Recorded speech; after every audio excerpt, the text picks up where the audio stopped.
Hello, everyone. So we have the recordings of the second call that Liana Kerzner made, in which she claims that Asher was suicidal, and this part was not known to us until much later, that he intended to hurt people. So put your earbuds on and let's listen to that call. Dispatch, Justin. Hi there. I've got someone. I'm in Canada, but someone in Fort Collins, Colorado, posted online that I'm making him rage and want to hurt someone. Okay, do you know who posted this? Yes, I do. What is their name? Their name's Asher Hawley. Can you spell the last name? Holley. And Asher, is that Asher? Correct. Okay. Do you know their date of birth? Sometime in April. I have an address if that helps. Yeah. What is your address? It's Can you repeat that address for verification? And what's a good callback number for you? this callback number. I show here. What is your name? Liana Kerzner. Can you spell the last name? Kerzner. Is Liana Leanna? Sorry, Liana. Sorry, I'm a little freaked out. Liana? Correct, yes. Okay. What is your date of birth? Okay, and who is this individual? Who is Asher in relation to you?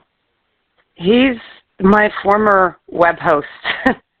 So the guy that owned the hosting company that I used to use, also friendly, but he doxed me some months back, and I sent a wellness check in because he was talking about staying up all night, living in trash previously.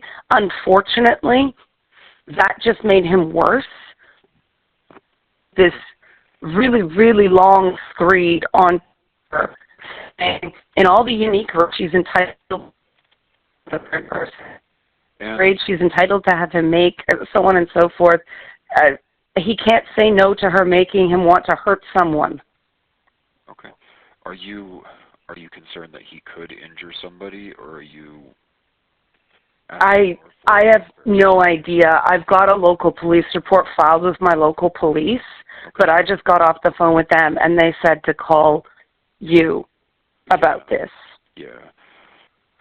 Are you wanting to start a harassment claim? I don't know. I don't know. I don't want to waste the police time. Okay. And I know that's a very high bar. Yeah, there's a couple of different ways this could go. It could be another welfare check for Asher, just because it seems as though his mental health has been declining. He's making these statements. Or it could be more along harassment because you believe he's referring to you. You've asked him to stop. Either that or... Oh, he referred to me by name in this lengthy screed. He's been saying he's an anthropomorph, which is part animal as well.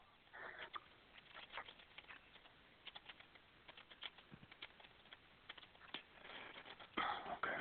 Well, I think likely the best thing to do would be just to have another welfare check, see if we can offer Asher some services, if he's willing to take advantage of those, see if he can get some help, okay? Okay. An officer will likely want to speak to you at some point, so just keep your phone on you, watch out for any blocked or restricted numbers, and they will announce... Right, yeah. Yeah, an Officer Rios was there not long ago. Okay. How long ago did you call in this last welfare check? Can you give me a second? I'm just going to check my phone for the date I texted the police here. Just give me a second. Yeah, that's fine. It was Friday, May 22nd.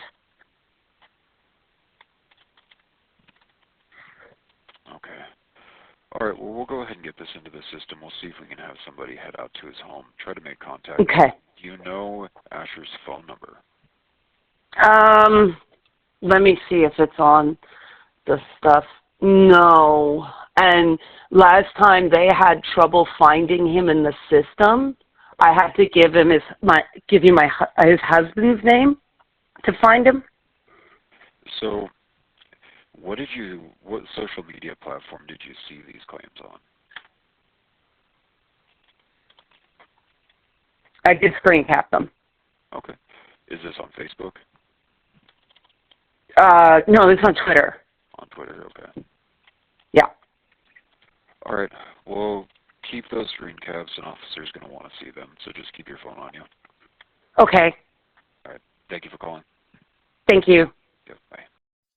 So, Asher's sin was that apparently he named Liana in a quote screed on social media. Now, I didn't know that Liana was Bloody Mary and you're not supposed to say her name. But then she goes to claim that Asher posted, quote, in his screed, quote, that he was being made by her to want to hurt people. Okay, that's very important. Oh, yeah, and he believed to be an anthropomorph, which is a half animal, by the way, because apparently we're in 2002. So before we dive into the details and take a look at what Liana Kerzner said to the police, including the evidence that she claims shows intent to harm, I think it's time that we started talking about narrative abuse, because so much of Liana Kerzner's tactics center around this particular thing. So, narrative abuse is a term that identifies a pattern of manipulation where a person distorts, controls, or manipulates the story of events, relationships, or another person's identity in order to gain power, avoid accountability, or undermine the other person's reality. The way that this is done is through rewriting history, casting themselves as the victim despite being the perpetrator, spreading false narratives about the other person, controlling the public story so that the target's perspective is dismissed, assigning identities or motives to the target, regardless of evidence to the contrary, and selective storytelling, omitting facts that would change how events are understood or perceived by others. Now, I have told you that a lot of Liana Kerzner's modus operandi is centered around this type of narrative abuse.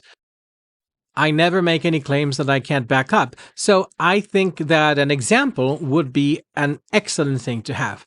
Fortunately, Liana has provided us with one because, you see, she finally made a statement about using the police to intimidate my husband. Probably because yesterday people started asking questions in her YouTube channel and she kept deleting messages as fast as she could, to the point that now the messages are closed because, quote, harassment, which incidentally is asking her questions, apparently. Now, incidentally, by Blue Sky's own metrics, the beginning of this skeet is targeted harassment. I'm just pointing that out in case anyone wants to know, but she begins by saying, the owner of Novelty Factor LLC now has people harassing the radio station that runs It's Not Therapy. They accuse me of swatting because I called in a wellness check for him on Sunday after he publicly posted that he wanted to hurt people. Here. Yes, he's speaking about himself in the third person. I wouldn't have been able to live with myself if he'd actually done it, and I did nothing. He got the recording of the call I made to the police and made a YouTube video out of it. The story they're telling that it was swatting is not true. It was fear someone might get hurt. My work sent me the email that was sent in. I recognize the name and I know they're connected to the owner of Novelty Factor LLC. The police have suggested that I disable comments on YouTube for a while because of the harassment. So if you see comments disabled on my YouTube channel, that's why. Despite what they claim, I was not trying to get them charged with anything. When someone publicly announces that they can't stop wanting to hurt someone because someone living in a country away is making them a wellness check is appropriate, it was always only a wellness check.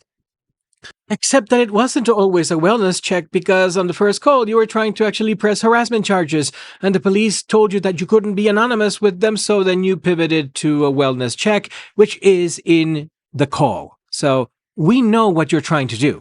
So in this neat little package of awfulness, we have almost every single element. We have selective storytelling because of the cropped screenshot, assigning identities or motives to the target. You know, she says that he is admitting that he wanted to hurt someone.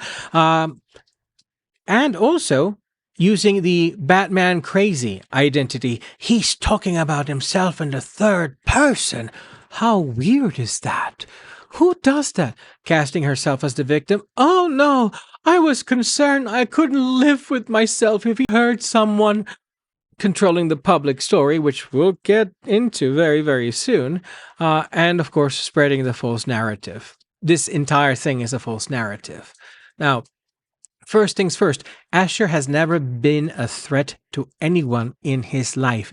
Every single time he has been hospitalized has been because he has been a threat to himself. It is one of the things that his practitioners have always remarked that is exceptional in him, that he has never ever sought to hurt anyone.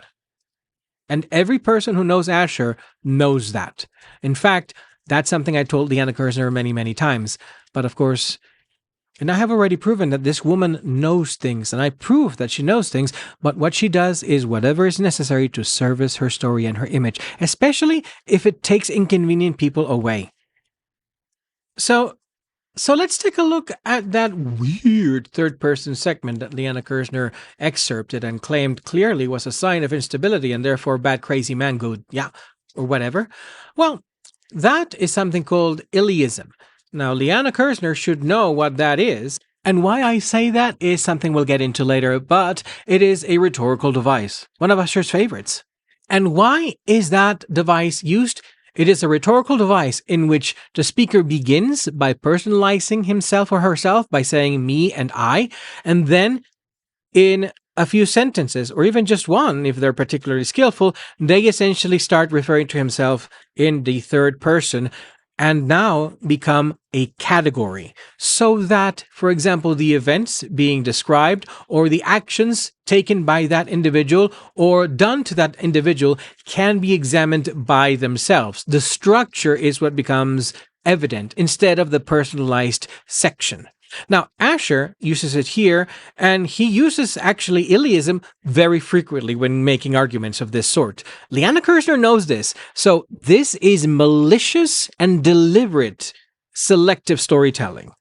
I cannot stress enough that this is someone that knew Asher for 5 years, read his writing multiple times, commented on it, commented on his rhetorical devices. So, again, this is why I say this is malicious. This is deliberate cruelty and intentional. But let's take a look at the beginning of the post, because Asher is doing something very, very intentional with his rhetorical devices. He starts by personalizing. Now, what Asher is using here is a style called stream of consciousness. This was revolutionized by Virginia Woolf, and it changed the face of English literature. Virginia Woolf used indirect interior monologues to capture the chaotic and continuous and associative flow of human thought. Now, you might think it's weird, but it's a perfectly valid style.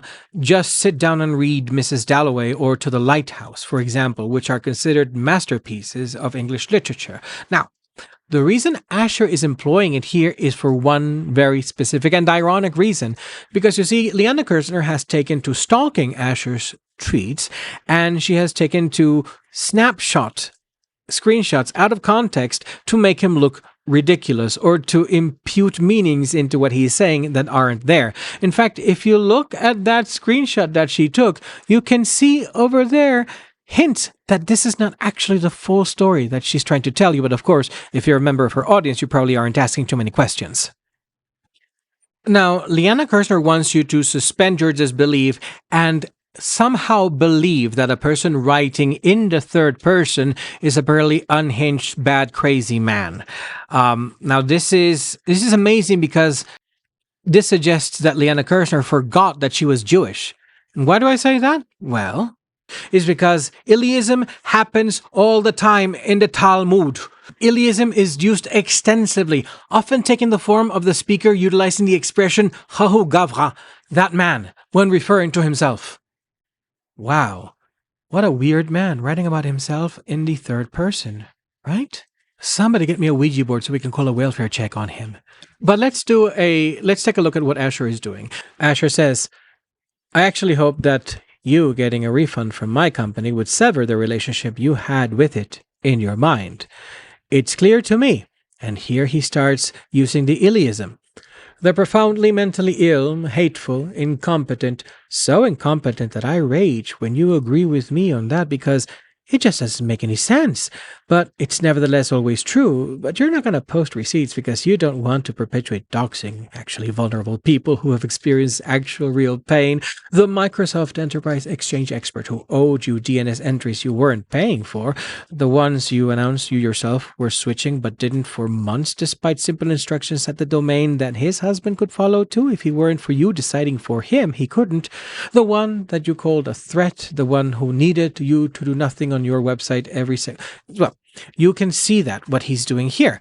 He starts by inserting himself in the sentence, but within 2 sentences, he has now exited the frame. What is there is not Asher. He's talking about the person that Liana Kerzner is painting to the public, the straw man that she holds in front of everyone and says, "This is Asher," like some dime store voodoo doll. Now, what he's doing is very plain to see. Now, if you feel that the thread is too long and, you have a hard time reading a lot of things, that is fine. Not everybody has the same level of bandwidth. However, what is wrong is implying that just because someone has a higher bandwidth than you and writes more profusely and more than you do, that means that person is unhinged. That is sanist and ableist. And Liana Kerzner and quite a lot of people in her sphere and Poppy's sphere do that. And the very problem with this person is that he speaks in... And by the time you get to the end, you have no idea what the hell the guy's saying. And so you're like, okay, this, no, and he gets all mad, and then he does it again. But oh no, that woman, she's lying.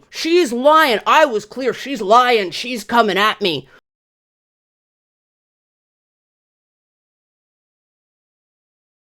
Oh, gee, you mean the mental health stigma warriors actually promote mental health stigma? Who knew? But let's jump to the section that she claims is Asher wanting to hurt other people, okay? That section begins with the depersonalization still in place, because he can't say no to not having a relationship with Liana Kerzner that she can completely control. One where she can put anonymous death threats on him, where she can make him confess to knowing intent to harm her. One where, on command, by virtue of her saying it, make him fall to pieces, become uniquely enraged, scream, spread transphobic rumors because he dares believe he's an animal. One where she can make him believe anything at all, since he doesn't actually believe he's an animal. He believes he's an anthropomorph, since as far as back as he can remember, and she can make him behave any way she says, her hand so far up his ass, he's a human sock puppet. So, you can see what he is illustrating, right? Essentially, he is driving the point that Liana Kerzner has created this false identity of Asher and is waving it around saying, this is Asher, yet again. And so that continues all the way until the section that Liana Kerzner screenshotted and did exactly what Asher says she does.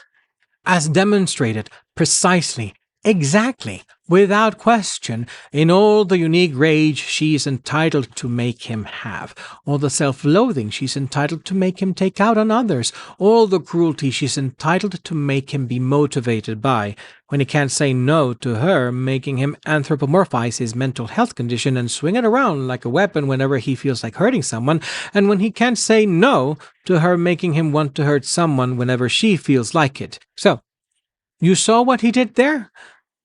All of that is exactly the things that Liana Kerzner has claimed Asher does. The things that she claims Asher believes. So when he says she is making him do this or that, he's not saying that Liana Kerzner is actually making him do that. And he said that on the live stream where he posted this tweet. There is proof. He says, Liana, no, you don't actually make me do that. She's entitled to make him have. And when I say make here, I mean she decides for me. Make him have. All the self-loathing she's entitled to, make him take out on others. All the cruelty she's entitled to, make him be motivated by. I'm not. When he can't say no to her making him anthropomorphize his mental health condition and swing it around like a weapon whenever he feels like hurting someone, direct quote. And when he can't say no to her making him want to hurt someone whenever she feels like it. Again, Liana, I'm saying make because you decide it for me. Not because you make me, you decide it for me. I don't even have to do it. It's in the stream. He is using this as an example of the narrative manipulation that she does. So, what does this clown do?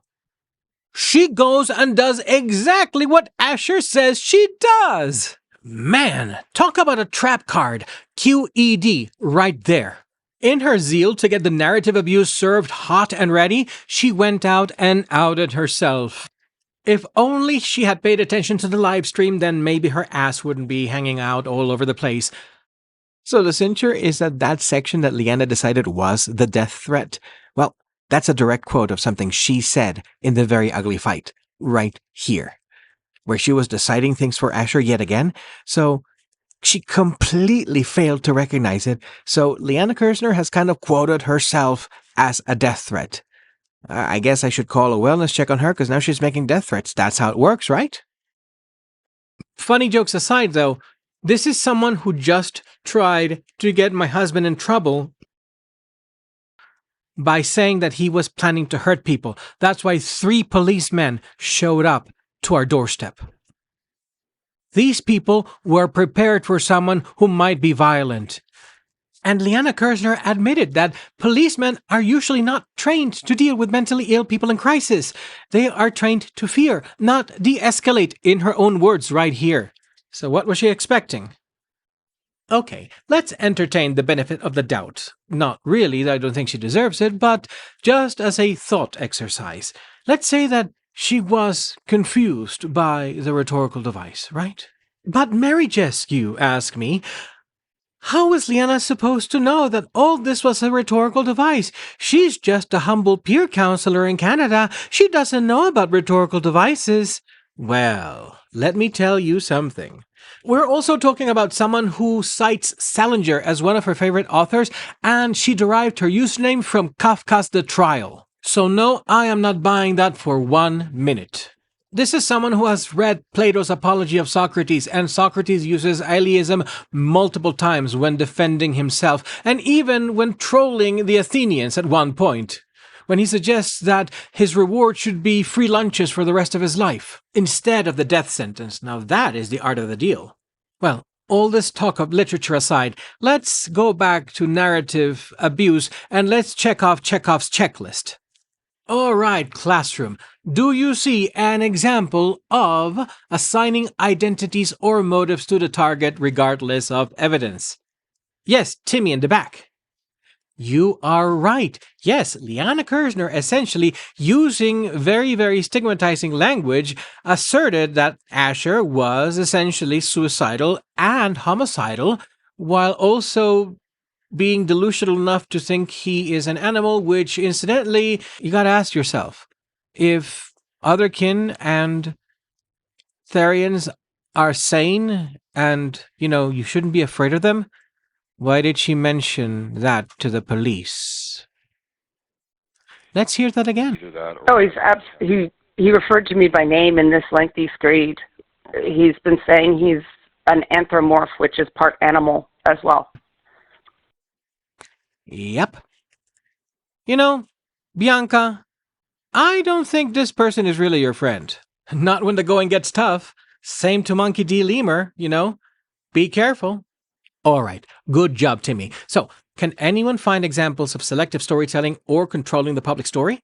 Well, yeah, Rodney? Yes, definitely. Yes, selective storytelling was definitely cropping that Twitter thread in just such a way that she then could control the public story and suggest that it meant something else entirely, even though the dumbass actually used her own quote to... I just can't get over that. I'm sorry. Now, don't give me grief about the dumbass thing, because she is being a legit dumbass, so I got a right to call her that. But also, she's called us worse in her server and to her public.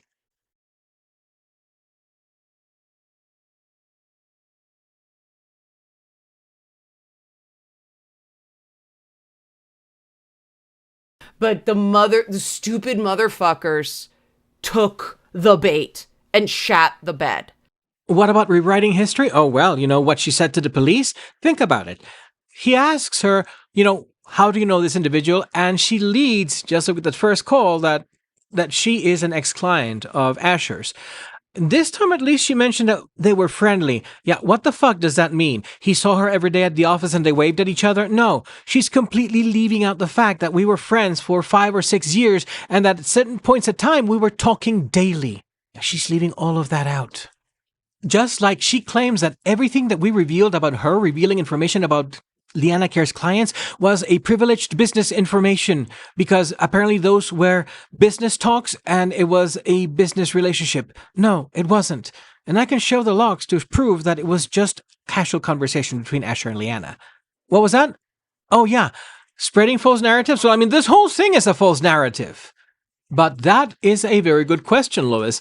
What other examples can we find of herself casting herself as the victim? Well, let's go to the Patreon video because there's stuff there too. I know you're not surprised. So in this Patreon video, Liana Kerzner is having a very bad week, partially because people kind of don't like the fact that she called the cops on a mentally ill at-risk individual. Who would have known, right? Especially since the allegations were false and clearly fabricated to get him into trouble. All right, so let's hear it in her own words. Here's Liana Kerzner, ladies and gentlemen. I see that comments are disabled. They're going to be disabled for the foreseeable future because people are harassing me through the radio station that carries It's Not Therapy. They're harassing people who have appeared on the program. I got a message from, I mean, obviously they don't believe the message, but one of the guests messaged me saying that somebody sent them a message saying I'm a covert narcissist. So it's in the shit right now. And I'll spare you all the details about, the legal stuff. It's just been, there's no words other than evil. I think some people have been fooled, but these are people who don't care what's true anymore. They've turned a wellness check because the person in question was saying that they couldn't stop me making them want to hurt people. They couldn't stop. And that's a wellness check. Yep, that is. I'd do it again. But they have turned that into a swatting incident, taking no responsibility for the fact that they put out that they wanted to be cruel and hurt people. And they couldn't stop. They wrote that. They did. No responsibility. And it sucks, right? Because when you get punished for doing the right thing. Okay, so that was a huge amount of just false narrative right there. Again, using her own quote. My God. For those of you following at home, I'm expecting that you're filling out the checklist right now, I hope. But right there, you get punished for doing the right thing. Okay, boys and girls and non-binary friends, check off that victimization. Liana Kerzner did the right thing by deliberately cropping a screenshot in order to provide a completely warped meaning to something that she knew was actually not what it meant in order to get someone in trouble. Because that's the right thing, right? I mean, if she was that concerned, all she needed to do was this.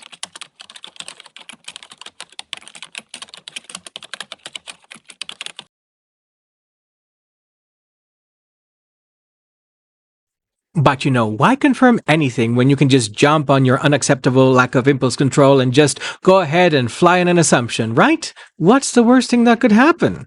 Now, in between all of that, she adds a little bit of a lather of being able to assign motives and entire mental states to people. Look. The inside of their own minds is worse. And I truly believe that people who do this, and this is not like heaven or hell or anything like that. People who do this, they create their own prison because they have to constantly live with the fact that they know the truth of what they're doing. They know they're lying. They know they're being malicious. They know that they are trying to destroy a person who only wanted to get away from them.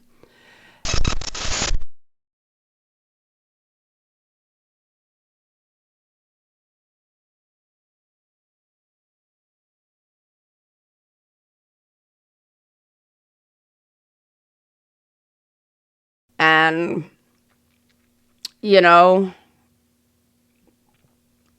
people who go after people's jobs over personal grievances are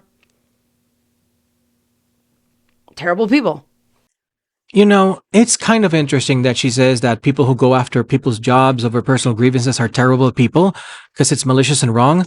But in the website, if you go look at the evidence, I have examples of Liana Kerzner going after Emily Schooley's funding because she have a grievance against her, especially because she knows Emily Schooley at that point is apparently hurting financially, right? And then, of course, I have examples where she tried to get Roberta Vaughn fired by Lori and Corey over personal grievances. And of course, all of the skeets that she has been frothing over recently, where she names the company and claims that we're running an extortion racket, that we're phishing, all of which are defamatory. What is not defamatory is the fact that she did indeed violate client confidentiality, and that is why she is sore, and that is why it's the worst possible thing anyone could ever do. And we're horrible, terrible people who know we're lying, even though we know we're not lying. We have the proof. But tightly controlled, and that's how she controls the narrative. That she does that in her Discord server, she does that in her Patreon. And there she is rewriting the narrative. They turned that into a swatting incident, taking no responsibility for the fact that they put out that they wanted to be cruel and hurt people. Okay. Again, false narrative. That's not what was in Asher's text. That was a deliberate distortion that Liana continues to transmit. But also, swatting incident. Now, Liana Kerzner here pretends that she has not been alive for the last 20 years. And why do I say that? Well, because she knows. She knows how wellness checks can go for someone who you might suspect is not doing well, who might be suicidal. So, roll the tape. We also know one person is dead after an officer-involved shooting in Edmond. Police say this happened during a welfare check just before 11 last night. New at 10, a vigil was held tonight in honor of Damian Daniels, his death sparking outrage and calls for change in the way law enforcement responds to mental health calls. New details tonight in that deadly shooting involving Tulare County Sheriff's deputies. It all began with a routine call. Deputies conducted a welfare check at a home south of the city of Tulare in the area of Maheny and Prine. The Franklin Police Department had not had an officer-involved shooting in more than a decade. But that changed last night. Franklin police responded to a welfare check involving a man with suicidal thoughts. New layer of information connected to the shooting death of a combat veteran in mental crisis who was killed by Bexar County deputies. The deputy responsible for taking the life of Damian Daniels also shot and killed another man during a mental meltdown. This morning, Illinois State Police are investigating after a person died in police custody. This happened last night just after 11 o'clock indicator, and that's where police were called to a welfare check, and they say the man was in distress. Taken into non-arrest police custody, he resisted officers' efforts, though, and force was used to overcome the resistance. After being detained, the individual began exhibiting signs of respiratory distress. Police officer shoots and kills a woman in her own home during a welfare check. Hey everyone, I'm Jessica Supnianen, and this is your Daily Pitch. A welfare check turned deadly last year after Albuquerque police shot and killed a man with mental health issues. Now APD is facing a lawsuit over his death. News 13's Bianca Hoops has more. Liana Kerzner does not live in a bubble. And remember, she has now claimed that she is a mental health journalist. And you're telling me that an alleged mental health journalist is not aware of this trend, especially in the United States. In fact, one of the first things Asher said when the first call happened was that he lived in the United States and that it was very risky to involve the cops in a mental health issue. In oh so many words. So again, you're telling me that a mental health journalist doesn't know this? Then she's not a very good mental health journalist, is she? But there you go. That Patreon video and the Skeet in Blue Sky are a nice little package that is clearly intended to whitewash her image, perpetuate narrative abuse by insisting my husband said things that he didn't actually say in order to continue to endanger him, and leaving out the fact that she used Therianism and otherkinism and furryism, if you want to put it that way, as a marker for the police to go, oh, this is a seriously mentally ill person, we better be prepared. Makes you wonder if the 3 officers showed up because they thought they needed to call animal control?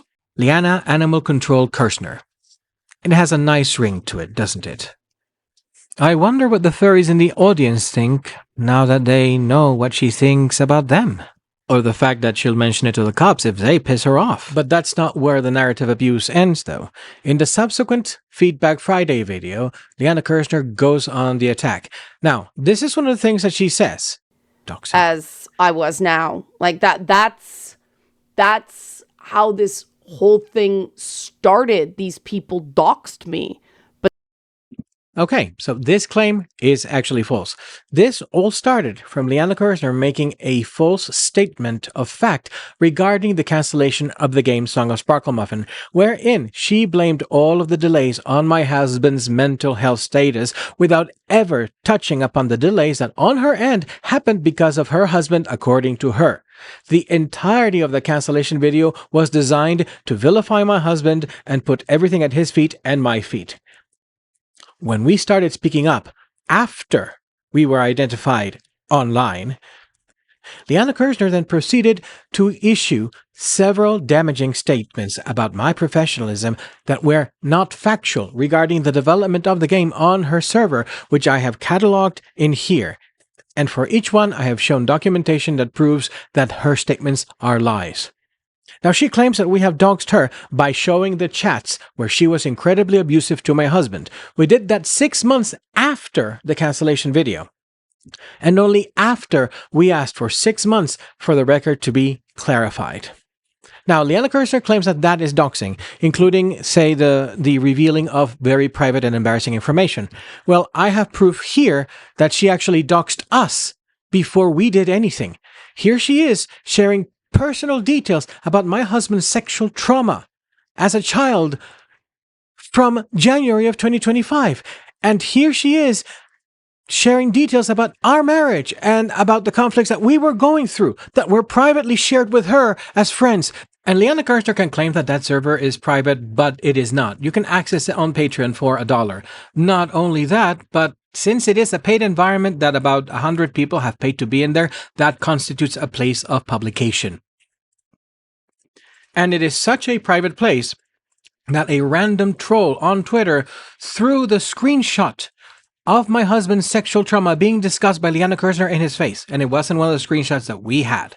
This was something that he obtained himself. So there you go. That proves how airtight Liana Kerzner's server is. This proves that what she says gets disseminated. And it's very important that that be made a statement of fact and record because, again, she's saying damaging things about people that are not true.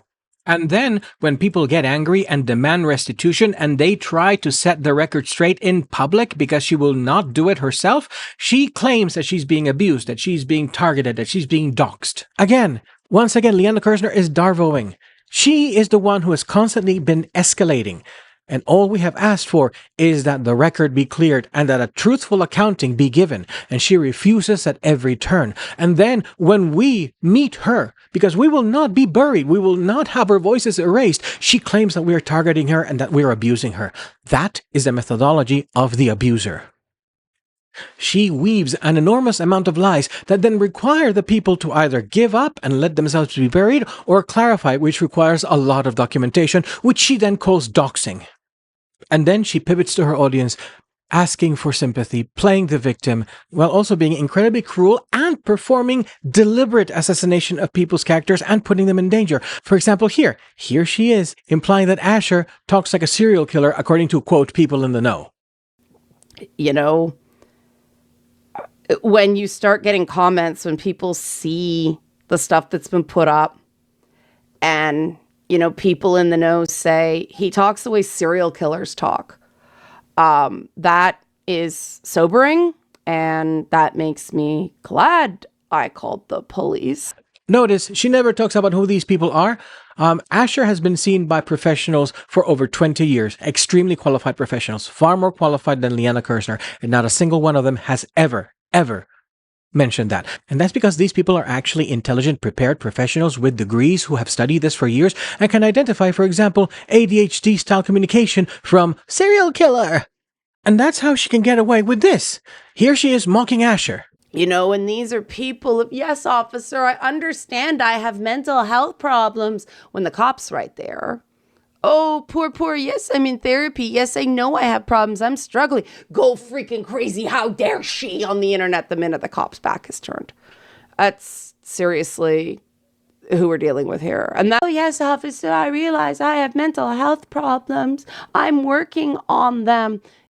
All right, everyone, here we have a perfect example of narrative abuse, the creation of a false narrative. Liana Kerzner was not part of the conversation. She wasn't in the room. She wasn't even on the line with the cop. In fact, she cannot have those recordings because those recordings are recorded not by dispatch, but by the cops' body cams. We're getting those recordings, but they're going to take a couple of weeks. But when we do, we're going to post them online so you can see what a liar Liana Kerzner is, because none of that ever happened. Asher never made those excuses. In fact, this whole segment right here proves exactly that what Asher wrote was true. Liana Kerzner feels entitled to make him make excuses for himself that he never made because she wants it to, because Asher can't say no. And she just doesn't do it for Asher. She does this for everybody. Everybody is essentially a puppet of Liana Kerzner's. So any motivation that she may have told you that someone else may have, go ahead and actually check with that person, because I guarantee you most of the time it's not true, especially if it makes that person look bad and it makes Liana Kerzner look good. Right? I want you to step back and look at this woman's behavior.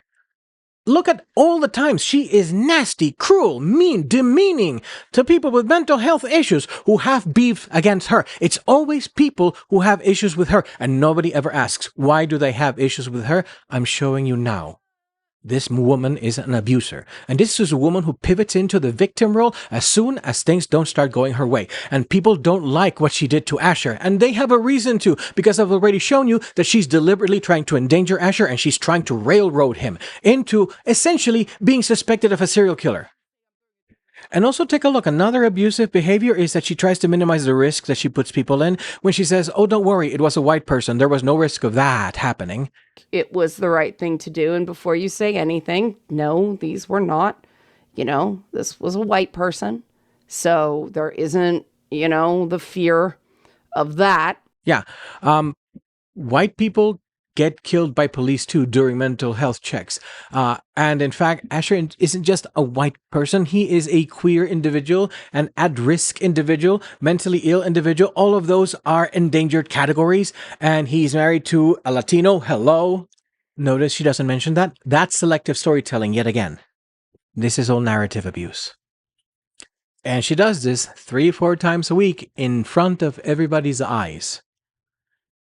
You guys who watch your content never ask yourselves, what is the full story? Is she telling me the full story? You accept that her account is the full story. And in doing so, you are essentially unwittingly participating in narrative abuse and the railroading of people. Liana Kerzner milks people for content. She needles and she abuses mentally ill individuals. She leverages emotional, verbal, and narrative abuse at them.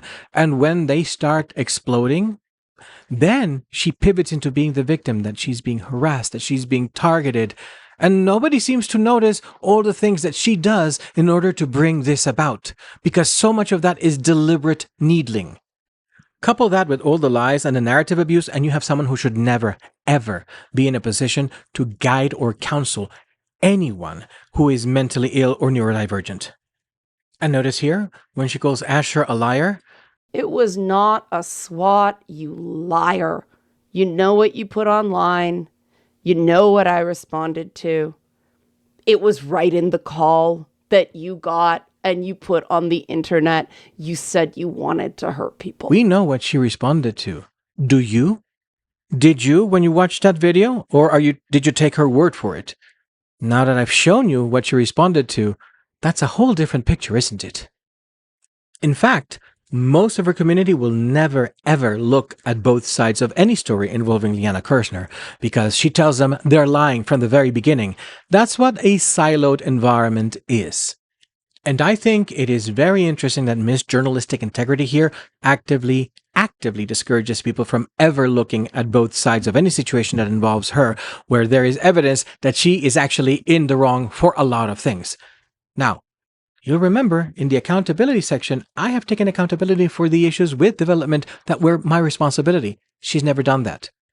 You know, after 18 months of my husband being vilified and painted as incompetent, mentally unstable, obsessive, dangerous, now potentially a serial killer, being railroaded to be institutionalized because a white woman in Canada doesn't like to admit the fact that she fucked up just as much as I did in the development of the game because that would ruin her image.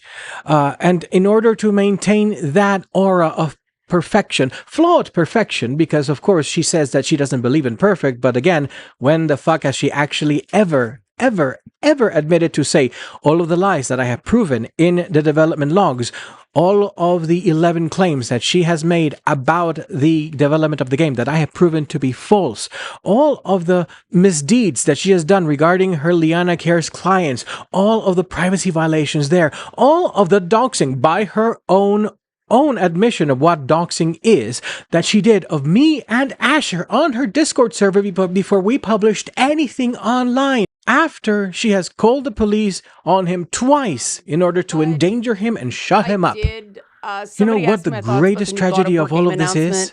One of the great tragedies of this is I've not been able to watch the trailer. I love the concept though.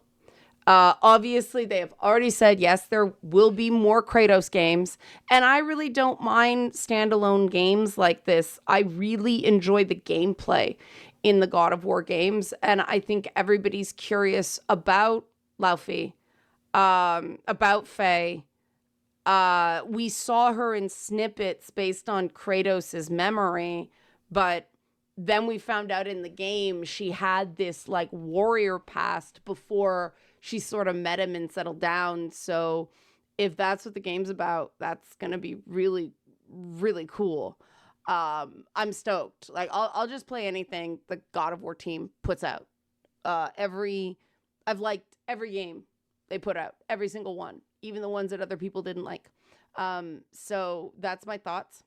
And then the comments about, you know, the